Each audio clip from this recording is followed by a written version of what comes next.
नमस्कार, स्वागत है आपका दिल्ली एनसीआर दिन भर में आपके साथ। मैं हूं मुकेश गुप्ता। ये बुलेटिन की शुरुआत करते हैं। सबसे पहले एक नजर अभी तक की कुछ खास खबरों पर।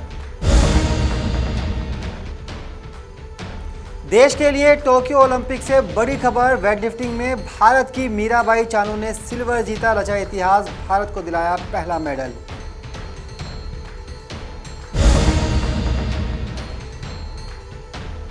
दिल्ली पुलिस कमिश्नर हुए और पावरफुल एलजी ने दिया एनएसए के तहत हिरासत में लेने का अधिकार। किसान संसद का तीसरा दिन, संसद में दी जा रही है किसानों को एम्बुलेंस सेवा। फरीदाबाद में महिला पर पति ने फेंका तेजाब, पीड़िता से मिलने अस्पताल पहुंची स्वाति मालीवाल। और कोरोना काल के बाद उत्तर रेलवे ने खास ट्रेनों को किया अपग्रेड, पुराने कोच के बदले लगवाए एलएचबी कोच। अब खबरें विस्तार से। टोक्यो ओलंपिक में भारत ने पहला मेडल जीत लिया है। जी हां, भारत की मीराबाई चानू ने भारत की झोली में पहला सिल्वर पदक डाल दिया है। आपको बता दें कि मीराबाई चानू ने 49 किलोग्राम की वेटलिफ्टिंग प्रतियोगिता में 202 किलो वजन उठाकर भारत को पहला सिल्वर दे दिया है। देखिए खास रिपोर्ट। भारत की स्टार महिला वेटलिफ्टर मीराबाई चानू ने टोक्यो ओलंपिक 2020 में देश को पहला मेडल दिला दिया है। चानू ने ओलंपिक में वेटलिफ्टिंग में भारत का 21 साल का इंतजार खत्म किया और रजत पदक जीतकर देश का खाता भी खोल दिया। उन्होंने महिलाओं की 49 किलोग्राम वर्ग में क्लीन एंड जर्क में सिल्वर मेडल अपने नाम किया। वहीं चीन की हाउ जियू ने गोल्ड मेडल पर कब्जा जमाया। भारत वेटलिफ्टर मीराबाई चानू ने क्लीन एंड जर्क में 115 किलोग्राम और स्नेच में 87 किलोग्राम से कुल 202 किलोग्राम वजन उठाकर रजत पदक अपने नाम किया। वेट लिफ्टिंग में ये दूसरी बार है जब भारत ने ओलंपिक में मेडल जीता है।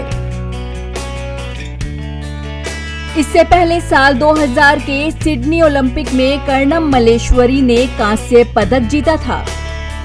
वहीं मीराबाई चानू को पीएम मोदी ने भी बधाई दी है। उन्होंने ट्वीट करके कहा है कि भारत मीराबाई चानू के शानदार प्रदर्शन से उत्साहित है। भारोत्तोलन में रजत पदक जीतने के लिए उन्हें बधाई। उनकी सफलता हर भारतीय को प्रेरित करती है। बता दें, मीराबाई चानू के लिए ये पदक इसलिए भी मायने रखता है क्योंकि साल 2016 में हुए रियो ओलंपिक में उनका प्रदर्शन बेहद निराशाजनक रहा था। टोक्यो के लिए क्वालिफाई करने वाली इकलौती वेटलिफ्टर मीराबाई का रियो ओलंपिक में क्लीन एंड जर्क में 3 में से एक भी प्रयास वैलिड नहीं हो पाया था, जिससे 48 किलोग्राम में उनका कुल वजन दर्ज नहीं हो सका था।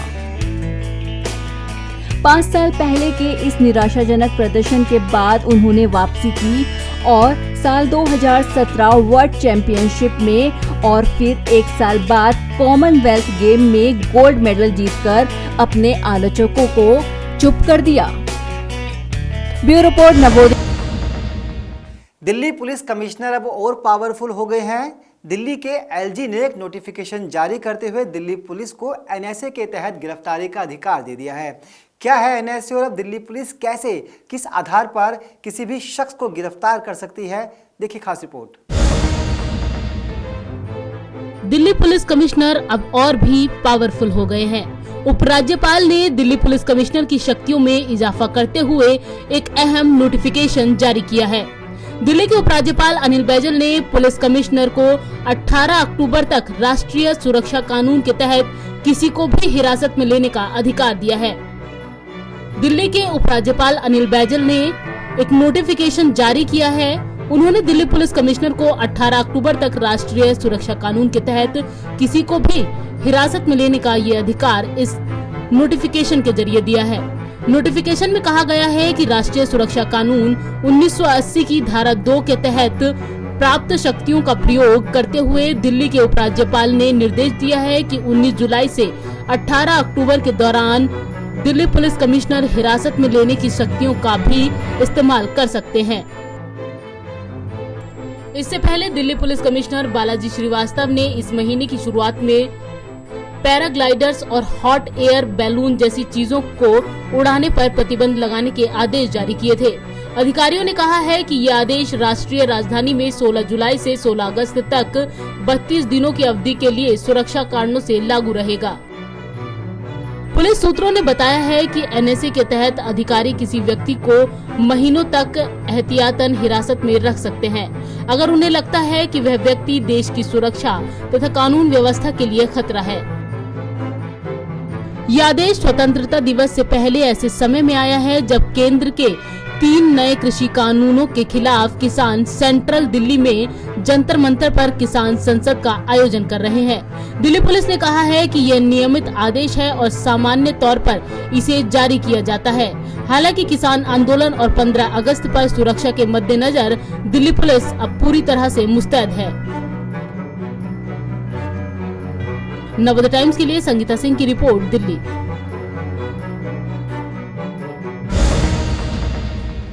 दिल्ली के जंतर मंतर पर पिछले 3 दिनों से किसान संसद चल रहा है। किसान संसद में किसान केंद्र सरकार से तीनों कृषि बिल वापस लेने की मांग कर रहे हैं, तो वहीं सत्र के दौरान कई लोग अपनी सेवाएं भी दे रहे हैं। यहां पर कुछ एम्बुलेंस भी है जो किसानों की सेवा में तैनात है। आज किसान संसद का तीसरा दिन है। संसद सत्र की तरह जंतर मंतर पर किसानों ने संसद लगाई हुई है। तीनों नए कृषि कानूनों के विरोध में ये किसान संसद चल रही है। यहाँ लोग सेवाएं भी दे रहे हैं। खास बात यह है कि यहाँ एम्बुलेंस सेवा भी दी जा रही है, जहाँ पर डॉक्टर भी मौजूद हैं। ਅਸੀਂ ਜਿਹੜੇ ਸੁੱਤੇ ਆ ਉਹਨਾਂ ਨੂੰ ਜਗਾਉਣ ਲਈ ਆਏ ਆ। ਕਿਸਾਨਾਂ ਦੇ ਪੁੱਤ ਆ, ਇਸ ਲਈ ਕਿਸਾਨ ਇੱਥੇ ਆਏ, ਨਾਲ ਉਹਨਾਂ ਦੇ ਪੁੱਤ ਵੀ ਆਉਣੇ ਹੀ। ਸੋ ਡਾਕਟਰ ਬਣੇ ਆ ਇਸੇ ਲਈ ਕਿ ਆਪਣੇ ਬਜ਼ੁਰਗਾਂ ਦੀ ਸੇਵਾ ਕਰ ਸਕੀਏ। ਸੇਵਾ ਦਾ ਮੌਕਾ ਮੈਂ ਤੇ ਕਹੂੰਗਾ ਸਾਰੇ ਜਣੇ ਇਹਨਾਂ ਕਿਸਾਨਾਂ ਦੇ ਨਾਲ ਜਿਹੜੇ ਕਿਸਾਨਾਂ ਦੇ ਪੁੱਤ ਆ, ਧੀਆਂ ਵਾ, ਇੱਥੇ पहुंचो, जरूर पहुंचो। डॉक्टर के रूप में आप बाहर विदेश में जो है अपनी सेवाएं दे रहे थे, लेकिन अब किसानों के बीच पहुंचे हैं। लगता है कि आप किसानों की आवाज़ सबको उठानी चाहिए। पंजाबी देखो जी, ये देश आज़ाद कराने वाले कौन है? किसान मजदूर। ਇਹ ਦੇਸ਼ ਦੇ ਲਈ ਲੜਨ ਵਾਲੇ ਕੌਣ ਹੈ? ਕਿਸਾਨ ਮਜ਼ਦੂਰ। ਅਸੀਂ ਬੇਟੇ ਆ ਕਿਸਾਨਾਂ ਦੇ। ਸੋ ਅੱਜ ਜੇ ਕਿਸਾਨ ਟਰਬਲ 'ਚ ਆ, ਜੇ ਕਿਸਾਨ ਦੇ ਉੱਤੇ ਦਿੱਕਤ ਆਈ ਆ ਤੇ ਸਾਡਾ ਫਰਜ਼ ਬਣਦਾ ਉਹਦੇ ਨਾਲ ਖਲੋਣ ਦੀ। ਸੋ ਮੈਂ ਸਾਰਿਆਂ ਨੂੰ ਕਹਿੰਦਾ ਤੁਸੀਂ ਡਾਕਟਰ ਹੋਗੇ ਪਰ ਬਾਅਦ ਵਿੱਚ ਹੋ, ਪਹਿਲਾਂ ਤੁਸੀਂ किसान हो, किसानों का साथ दो। कब से आप साथ दे रहे हैं इनका? पहले दिन से हम किसान हैं जी, पहले किसान है फिर डॉक्टर है। सो जब ये इनका पहले दिन से साथ दे रहे हैं, हमारे हैं तो हमारा का तो पहले दिन से साथ दे रहे हैं। तो जंतर मंतर आज इनके साथ ही आए हैं? हाँ, इन्होंने एम्बुलेंस लेके। हम बड़े लकी हैं, इन्होंने हमको बुलाया कि आप भी आओ और आए। हम टिकरी बॉर्डर पे हैं, पहले दिन से काम कर रहे हैं। बता दें आज किसान संसद का तीसरा दिन है। बृहस्पतिवार को जंतर मंतर पर ये किसान संसद लगनी शुरू हुई है, जो 9 अगस्त तक चलेगी। किसानों का कहना है कि जब तक संसद सत्र चलेगा तब तक जंतर मंतर पर किसान संसद चलेगी। यहाँ बैठे किसान केंद्र सरकार से लगातार तीनों नए कृषि कानून वापस लेने की मांग कर रहे हैं। नवोदय टाइम्स के लिए करुणा ठाकुर के साथ कमल कंसल की रिपोर्ट, दिल्ली। दिल्ली से सटे फरीदाबाद से एक दर्दनाक घटना सामने आई है। जी हां, फरीदाबाद के हरकेश नगर इलाके में एक शख्स ने अपनी पत्नी के चेहरे पर तेजाब फेंक दिया। तेजाब की वजह से महिला का चेहरा बुरी तरह से झुलस गया है।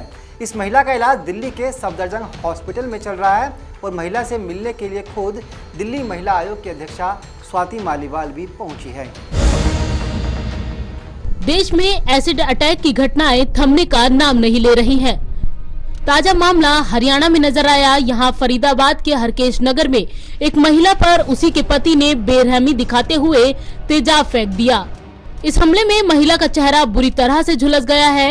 वहीं महिला के पड़ोसी ने जब उसे इस हालत में देखा तो दिल्ली महिला आयोग को सूचना दी। महिला आयोग की टीम पीड़ित महिला को फौरन दिल्ली लेकर आई और राजधानी के सफदरजंग अस्पताल में भर्ती कराया गया। दिल्ली महिला आयोग की अध्यक्षा स्वाति मालीवाल ने भी लड़की से अस्पताल में मुलाकात की। उधर दिल्ली महिला आयोग की टीम ने इस मामले में हरियाणा पुलिस को जानकारी दी और हरियाणा पुलिस ने एक टीम अस्पताल भेजी। दिल्ली महिला आयोग ने फरीदाबाद पुलिस से मामले में जल्द एफआईआर दर्ज करवाने के लिए भी कहा। फरीदाबाद की एक लड़की के ऊपर उसी के पति ने बहुत ही ज्यादा बेरहमी से तेजाब फेंक दिया है और गरम तेल फेंक दिया है, जिसकी वजह से वो लड़की पूरी तरीके से झुलस गई है। मैं उससे सफदरजंग अस्पताल में मिलने गई थी।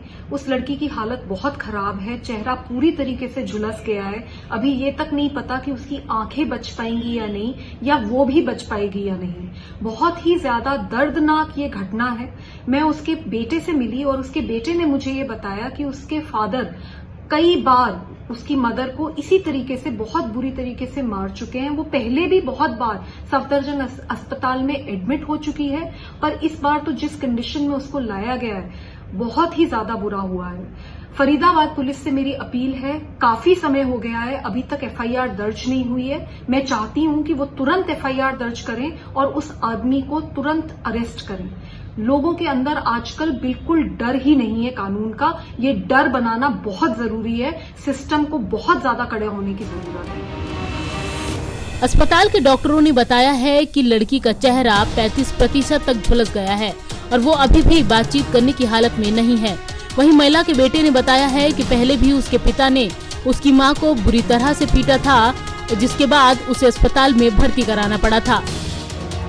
फिलहाल इस मामले में महिला आयोग के दखल के बाद पुलिस ने कार्रवाई करते हुए आरोपी पति को गिरफ्तार कर लिया है और आगे की कार्रवाई की जा रही है।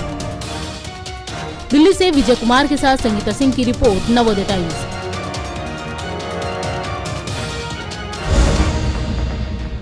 आईसीएफ कोच की जगह कुछ ट्रेनों में एलएचबी कोच नजर आएंगे। जी हां, आधुनिक तकनीक से बने ये कोच पूरी तरह से भारतीय रेलवे के लुक को बदल देंगे। क्या है एलएचबी कोच और कैसे ये रेलवे के अंदर काम करेंगे, इसी को लेकर देखिए खास पेशकश।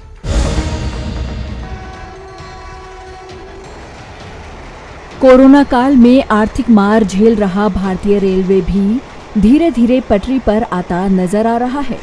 अब उत्तर रेलवे ने पुराने कोचों के स्थान पर आधुनिक सुविधाओं से लैस एलएचबी कोच लगाए हैं। कोरोना काल में लगे लॉकडाउन और उसके बाद साल 2020 से 21 के दौरान इस्तेमाल करते हुए परंपरागत आईसीएफ कोचों के स्थान पर अब रेलवे ने आधुनिक लिंक हाफमैन बुश यानी एलएचबी कोच लगाए हैं। एलएचबी कोच की खास बात यह है कि ये कोच लाल रंग के हैं, जिसको जर्मनी की लिंक हाफमैन बुश कंपनी द्वारा डिजाइन किया गया है। फिलहाल ये कोच कपूरथला फैक्ट्री में बनाए जा रहे हैं। बता दें, फिलहाल उत्तर रेलवे ने देहरादून, इंदौर और उज्जैन एक्सप्रेस के परंपरागत आईसीएफ कोचों के स्थान पर आधुनिक और उन्नत एलएचबी कोच लगाए हैं। बताया जा रहा है कि इस रेलगाड़ी में 15 कोचों वाले 2 रैक हैं। सभी रैक में AC 2 tyre, AC 3 tyre, sleeping birth, general और लगेज ब्रेक के साथ जनरेटर कोच हैं। इसके अलावा इन कोच में सीटों की संख्या भी बढ़ाई गई है, जो कि बेहद आरामदायक, काफी सजी हुई और इसके अलावा जनरल डिब्बों में आरओ वाला पीने का पानी भी उपलब्ध है। दरअसल रेलवे ने कोरोना काल में पुराने कोचों को रीडिजाइन किया है, जो अब पटरी पर दौड़ेंगे। ये कोच आधुनिक सुविधाओं से लैस है, जिससे यात्रियों को काफी सुविधा मिलेगी। नवोदय टाइम्स के लिए करुणा ठाकुर के साथ अनिल सागर की रिपोर्ट, दिल्ली।